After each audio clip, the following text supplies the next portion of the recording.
Hello everybody, welcome here to Rhapsody Music and Anthem Arizona for another episode of our Rhapspired video series.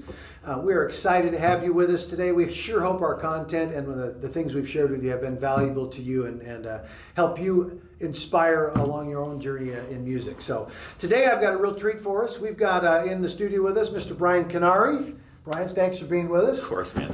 Brian is our branding specialist and marketing guru here at Rhapsody Music. So a lot of the things you see in the background and videos really has come from Brian's creative content and his inspiration as far as trying to help propel us forward in the journey we're going on. He has quite a unique and I think kind of varied story. It's a little different than some of the track from some of us. A lot of similarities and then a lot of differences as it goes on, which is kind of fun to hear where it starts from. So as we start all our videos, Brian, what has inspired you to be so involved in the musical journey that you've chosen? Gosh, I thought about that before I got in here, and it might be an odd one, but being an Arizona native, back in the day, my parents took me to Disneyland a lot. So I'm going to be hitting the Disney mark right out of the gate. And I remember as a very young kid seeing the Main Street Electrical Parade.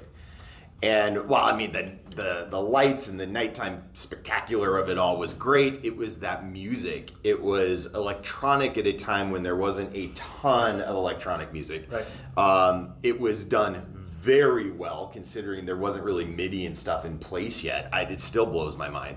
But it was the counterpoint. It was this, you have this bass music going on, song written for it, has about 3 parts to it, and then they're just overlaying all these other Disney songs over it. So it was that counterpoint that just blew my mind. And so I got just hooked on it, because back in our day, we couldn't just stream stuff and watch everything. So I would listen to the soundtrack to kind of remember what I saw and just studied that. And then the other part of it was, of course, John Williams. Yeah. So I remember seeing E.T. at a very young age, and it's worth going back to E.T. because the end of that movie is about 12 or 15 minutes long that is almost full score. There's almost no talking. It's now known as the E.T. Suite. But I just remember I just hooked on it. Yeah. And at that point, I burned the record out because it was the way to relive the movie. Again, you couldn't rent stuff then. So I was reliving it through the score and just mastering it. I knew every note. I knew what every instrument was doing. And that started my path towards, I want to do film score. I want to compose instrumental music. I want to be a part of these types of experiences. Yeah. So I was going to ask, at that time, what was the medium? Was it vinyl back then? My initial, yes. Right? Yes. Which is odd because I'm only 24, Mike. Right. I'm a little older. So it was vinyl, which is now back in. So got yeah, an arm and leg for it now, that goes to show. But I still have it. Yeah. So I mean, it was the vinyl part of all of that. So. Yeah, cool. That's what inspired me, and I've been composing music since 6th grade, and I have not stopped. Yeah, I think it's real cool that at a younger age you were connecting at that level, right? I mean, it was less about. I mean, the pageantry obviously had to catch you at one point, but you went past the pageantry into that subtlety of all the things behind it. I think I told this story one time. We had when I taught high school. Our choir director, he had a friend named Terry Lauber, who was a composer down in Hollywood. So he did a lot of film score composing, and we had a chance to bring him into a clinic. Mm-hmm. And he did the sound score for Silverado, which I remember that Western. And he played us a bit of the movie with the score, and then he played the kids a bit of movie with no music. 100%. And it was, you just watched their jaw drop, because so many people don't listen to it like that, but then without it, they just go, oh, 100%. There was a time in my life where I was going around town and I was doing kind of like score seminars, kind of focusing on that to students and at college level. And I would always take a scene. I had a scene from Jaws where he's attacking the boat towards the end, and you're watching it, and it's.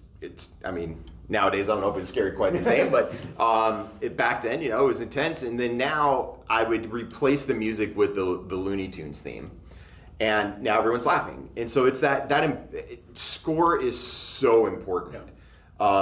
It's such a key element because while it's not always leading you, it is definitely putting that final touch of how you're supposed to be feeling.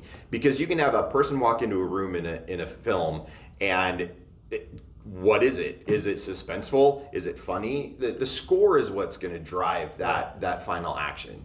So yeah. Even when directing bands, one of the big things when I was doing like the high school wind ensembles and things like that is having the discussion with the kids about, I understand you've got this piece of music, paper in front of you, and it's got a bunch of symbols on it that you're supposed to interpret and go that. However, guys, what is it we are supposed to do as musicians? Right. How are we taking what that composer did and making it live, making 100%. it exactly what you're talking about? 100%. What is the audience going to reflect on you in that? So it's two different sides of the coin, but really it's kind of the same thing. And we're really talking about, I talk about music being one of the only live, dramatic actors, I don't want to rob from them, but to me, music is one of those few things that it just moves, it constantly moves. It's not a painting, it's not a sculptor, it is always kind of moving along. So how old were you at that first Disney moment for you? Was that young? Oh, that was like 5 or 6. Okay. Yeah, I locked in. So in the next step,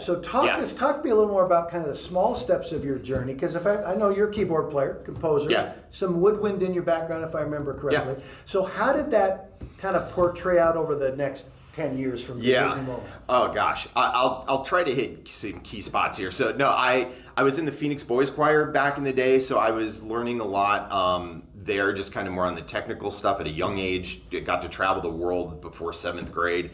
I started a band, David Fatu, instructor here, talked about, he was the bass player, Clashing Tides.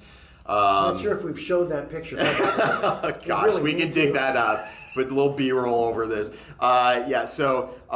We actually, we did well. We got like 2nd place in the Glendale Battle of the Bands as the youngest band in there. We couldn't even have our drummer in because he was too young, because he had to be a freshman. Yeah, and then that kind of changed. And then I started just really playing with instrumental music in high school. And my parents were just so amazingly supportive.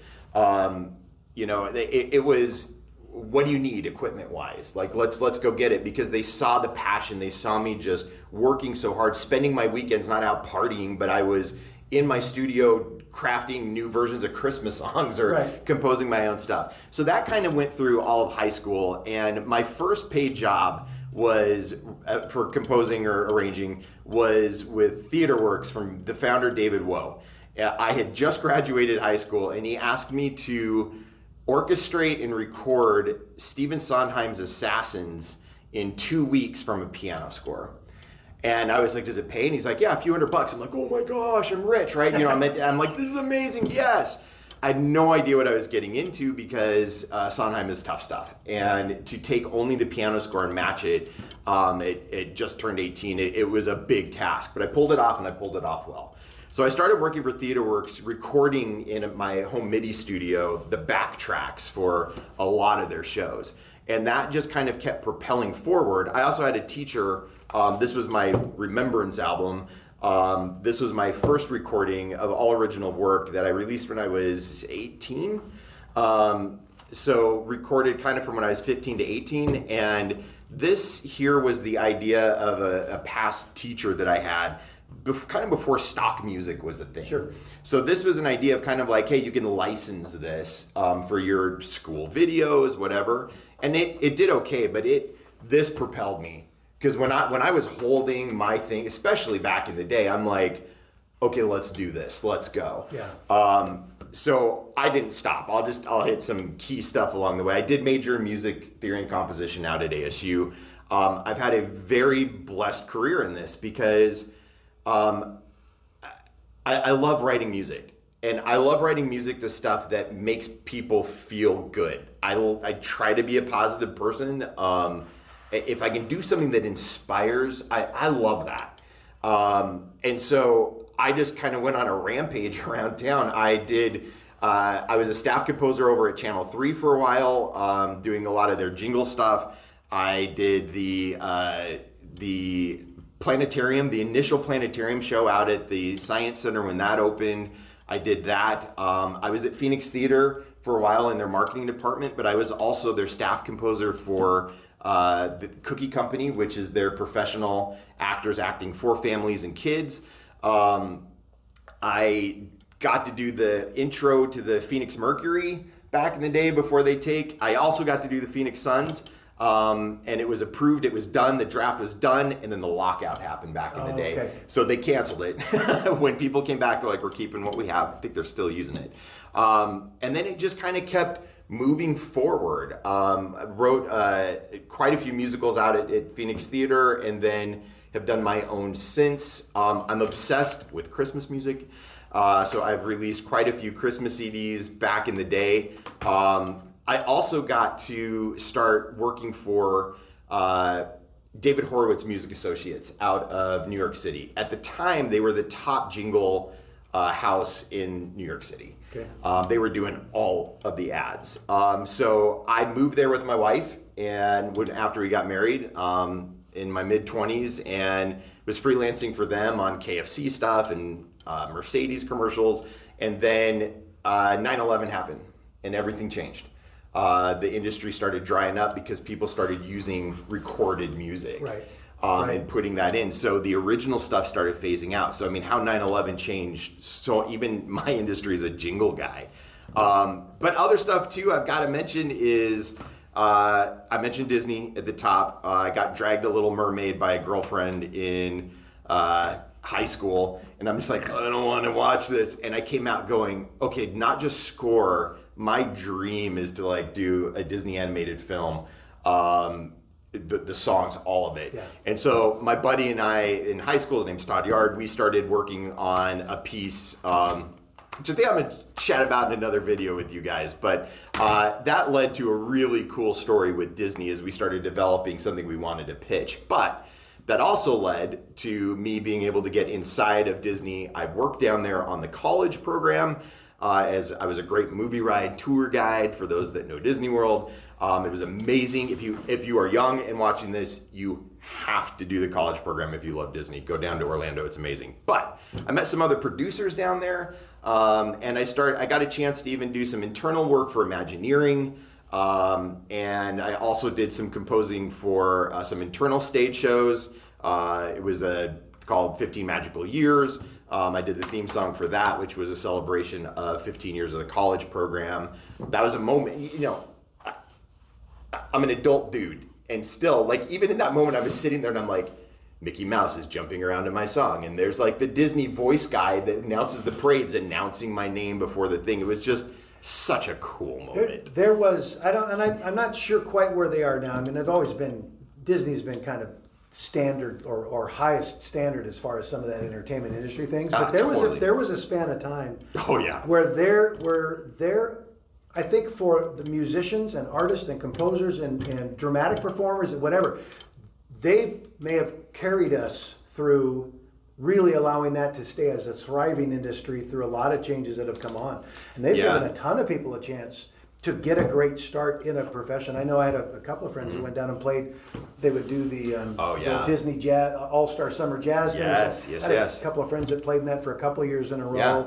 And I knew some people over time that eventually got a job performing at Disney. And again, there's going to be both sides of the spectrum. There's parts of that probably are also very ponderous for them, but there's also parts where you come back and you go, dude, I'm sitting out here playing stomp drums in the middle of Disney and having everybody applaud. Yeah, there's two sides to it, definitely. Well, there always is, for sure. Brian's brought a real unique kind of cycle to what we've been talking about. Mm-hmm. There are so many ways to be involved in the creative aspect of music, or the professional aspect of music that doesn't have to be a straight line to a band director or a recorded artist or this. There are so many ways. Now, I think the tying principle is we all dig music. Yeah. And at some level, we all participated and performed in music and trained in music somewhere.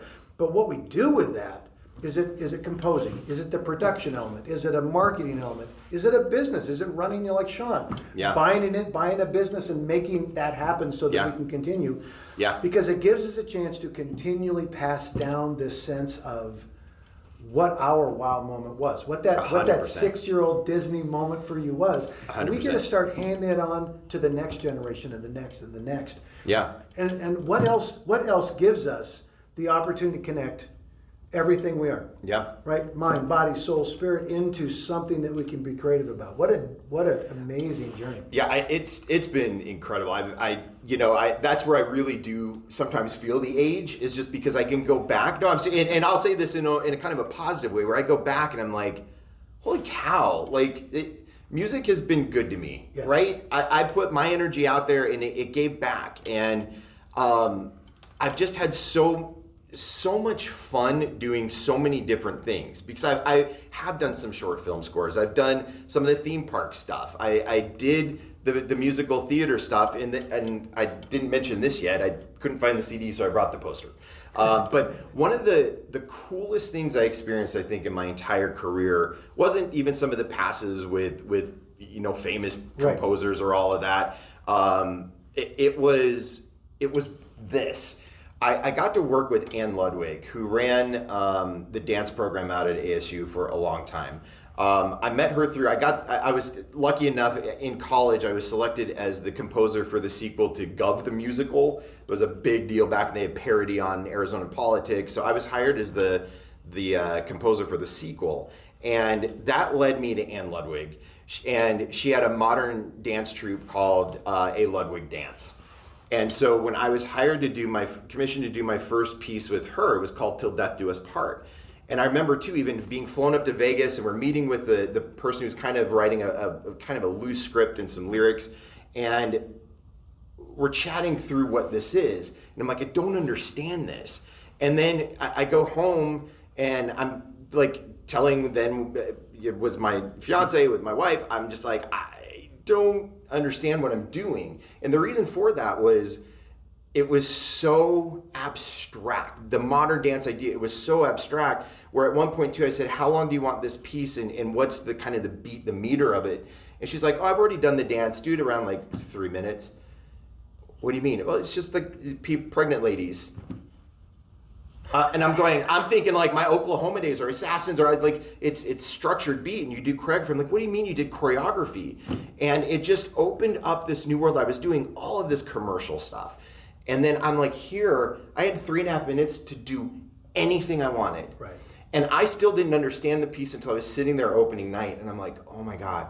And I fell in love with modern dance. And I was so fortunate that I got to work with her and her amazing, talented dancers for about 4 or 5 shows over about 10-year span, and just a highlight of my career. And I never saw that coming. As the young boy who was excited about the Main Street Electrical Parade stuff, I had no idea I would be excited about modern dance pieces all those years later. But holy cow. And I would just say, to kind of put a period on that, anybody out there, any students, anyone who's thinking about composing or even just playing that path that they might want to go down, don't put it in too strong of a box. I knew that, like, Clashing Tides back in the day when I was like 12, the band, I kind of knew that wasn't for me. I wasn't enjoying the performing. I knew I liked sneaking away and going into my studio and recording all of the stuff. I enjoyed that part of it more than anything. But then where that led me, I never just said, I'm only doing film score. No, I did the gamut. I got to kind of get my hands in every aspect that you could possibly record music for. Yeah. And it's been such a joy. And even too, I guess I'll wrap with this, is that years ago, I was at a really good marketing job at a great agency here in town. And I all of a sudden, I guess it was a midlife crisis. I always say, instead of getting a girlfriend in a sexy like hot rod car, I quit my job, started my own consulting business, and I wrote a kids musical. There you go. So I wanted to find my way back, and that's continuing to this day. I'm the staff composer right now for Minnow, which is a streaming service. And I've just got some other stuff in the works. I'm writing a piece with TheaterWorks right now that'll debut in about 1.5 years. It's a play with music. So it's been really exciting to be back in this seat at my age now and still going with this. I was going to take on that comment because you talked about you can almost feel the. You said the word old, by the way. You said I feel old, I'm feeling but it. because of what you can go back and really catalog over time. Yeah. On the flip side of that, Yeah. I'm going to go the other direction because we have our Wednesday night funk group that's There you now go. instructor bands. I like where you're going. You probably, if you were to see videos of me in that thing, I'm like, Right, I'm man? doing all this I know. stuff I'm playing. It takes me back. I feel the youngest I have ever felt. I love when that. I pick up I that love that. trumpet and I sit I there and I know, start I know. playing. Yes. We will have that all the way in. You could talk. We could talk same with Pete. You could see Pete perform. Yeah. It's like I know. oh, the guy acts like he's 22 years old. It's true. This music will last us a lifetime, and it'll take us a lifetime. Yeah. Because Yeah. you're still learning. I'm still learning. 100%. every day. Yeah. But it'll also be with us for a lifetime. Yep. Like that cat on Facebook where they wheeled the guy out from kind of the old, senior center, right? Really non-movement. They sat him down at the piano. Oh, yeah, He yeah. realized his buddies he used to play with was there. Everything lit up sparked fingers, remembered exactly what they And it needed just to do. came back. And he just came back. You know? Yeah. That's amazing. You guys, this is I'm getting goosebumps because this stuff is really the heart of why we're doing this journey of the Rhapspired videos and our inspiration is because what we can do in music is so encompassing, and it is. It's a lifelong journey, and it will carry you through that lifelong journey and give you so many gifts and so many experiences, so many relationships, so many opportunities that you can't even begin to catalog right now. So You may even meet your wife through music. could happen. That could happen. So, hey guys, again, I want you to help me thank you, Brian, for being with us today. Thanks Yeah. a bunch, Brian. Again, if you'd like us to develop any certain contact or go down any line, we would love to know that. Please drop us an email at mike@rhapsodyschoolofmusic.com. Give us a message on Facebook when you see the video. Jump in, do things. Call us at 623-465-7060. Please jump on our website, Rhapsody Music AZ. Check out all the things we've got there available to kind of link in and be part of. I'm going to say this right now on record. I think we've already talked to Bill Miller a little bit. We've talked to Sarah here in our building, Cody. All of them are composers to some extent. We've got Brian. We've got 4 in-house composers. We're going to start developing something, I think, that we can get kids involved in to awesome. instigate that. And I predict that sometime by the end of this year, we're going to be playing something by Mr. Kunnari. He doesn't know about that yet. But we'll That talk was about not that planned. That is new news, but let's That's new talk. news, but let's go. Hey guys, we just really appreciate you being part of this. Just keep tuning in, keep jumping on YouTube and watching us. Like us on Facebook and Instagram. Smash all the buttons you got to smash, and let's keep this music journey alive for everybody, guys. Thanks again so much. Blessings to you all.